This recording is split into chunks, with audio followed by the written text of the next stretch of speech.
Good afternoon, all my motivated LEO brothers and sisters. Brian here with Blue Warrior Tactics with our very first Cop Shop video blog. We've been doing some research on all this technology stuff. My kids are way better at it than I am, so I had a little bit of a learning curve there. But I think I got it down a little bit.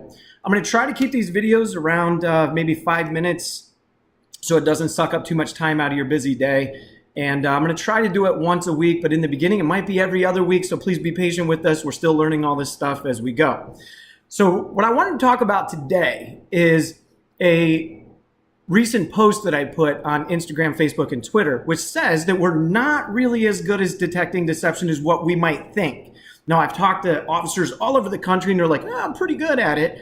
I believe it's a false perception. I believe that we've seen the same trends in somebody who is lying. And then so when we see something very similar with somebody, we will think that they're lying. But is it possible that we're wrong? Remember, in court, it's not what you know, it's what you can prove.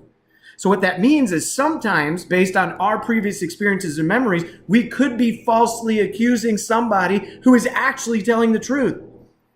What I wanted to know, and like I put in my post, that a person that rehearses their lie over and over and over again, they can actually trick skilled linguists and lie detection tests, right? They can trick them. Why? Because, well, just like I put in the post, when you repeat something over and over and over again, you are programming the subconscious mind, which is where the truth is. Lies are developed with the conscious mind. You have to consciously think about it. And that's what we're trying to do. We're trying to disrupt that we call it a cognitive load in psychology. So I don't want to get too deep into that because I have something very important that I want to share with you guys. And at the University of London Department of Psychology, they actually studied this. And their efforts were designed to help law enforcement officers. So it's specifically for you guys, which I thought was really cool. So what they did is they had people create a lie, then they had truth tellers, and then they had the ones that rehearse the lie over and over and over again, and they put them in a driving simulator. Now, I understand that you guys aren't going to have access to a driving simulator, and that's why I think we need to put our heads together, and I'd love to see some comments at the end of this, maybe some ideas. What can we do out on the road? Remember, the average stop, you don't want to go past, 8-10 minutes in fear of being sued for delay of stop? I mean, let's look at some of the case law here. We don't want to do that. Right? So maybe there's something we can do after you hear what I have to say. If you got ideas, please share those ideas. Put a post on our Facebook page. I think you can post on our Twitter. Is it Twitter? Tweeter? Whatever it is. Instagram. I can say that one right. I use that one a little bit more. I'm new to all this stuff except for Facebook. Anyways, so now you know the story. You know that they had people develop lies on the fly, truth tellers, people that rehearse the lie. Here's what they found in conclusion. I'm not going to read the whole 20 pages to you. That'd take forever. But here's what the researchers say. Contrary to our expectations, liars drove faster when interviewed and truth tellers slowed down. This finding could be explained by increased arousal in liars and suggest that a purely cognitive framework of lie detection might be insufficient. Instead, researchers might want to consider combining aspects of both approaches, the arousal-based and the cognitive load. That's what they're referring to with both approaches, to develop a more integrated model of lie detection. Rehearsal did reduce speeding behavior in liars.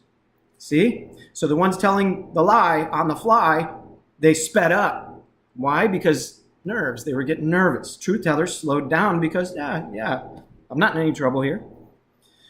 So rehearsal did reduce speeding behavior in liars. However, this did not lead to faster reaction times.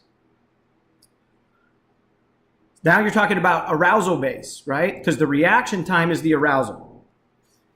The cognitive aspect is when they ask a question. Rehearsal liars had significant slower reaction times compared with truth tellers.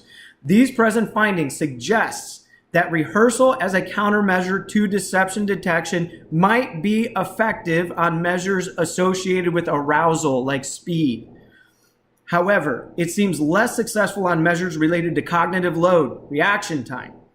Although using a driving simulator might not be practical to implement in actual interrogation situations, It is a new source of cognitive load in experimental settings, and the finding adds to the increased body of literature exploring the optimal relationship between cognitive load and secondary task performance to magnify differences between liars and truth tellers. So yes, now we have an actual scientific study that says somebody who makes up a lie on the fly is going to speed up with stuff, faster body language maybe.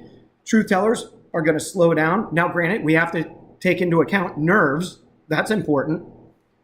But the ones that rehearsed did better than the people that were making up the lie on the fly, which could trip you up. I don't know too many cops that are skilled linguists in studying the human body language, like to the nth degree. Yeah, we've had maybe a class here and there about detecting deception. And the more I study this stuff from scientific empirical research, the more I'm realizing we're not as good as what we think. So, what can we do on the side of the road within the time of stop? I don't know. I want to hear some ideas. Maybe we have them write a story out, a statement, and then we begin to ask them questions. Maybe not caring what they're writing. I don't care, but what am I hearing as I do this? Did his speech speed up? Did he start writing faster, or she, whatever the case may be?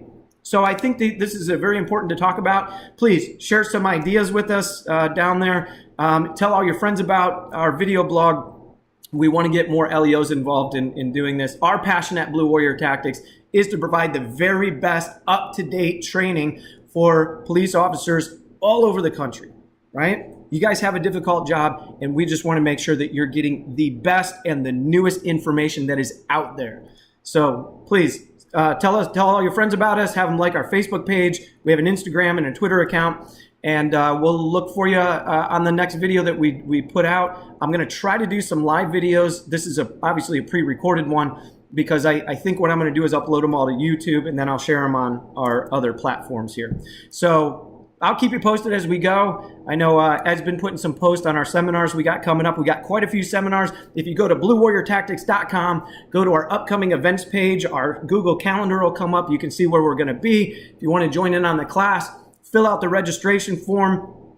That's on our forms page at the very bottom. The top part is the flyer, so you can literally download those flyers, to send it off to your captain or your supervisor or whoever you got to send it to in your department, and ask them if you can get permission to go. The price is on those flyers per officer. So with that being said, I'm out of here. Brian with Blue Warrior Tactics. Stay safe, and as always, watch your six.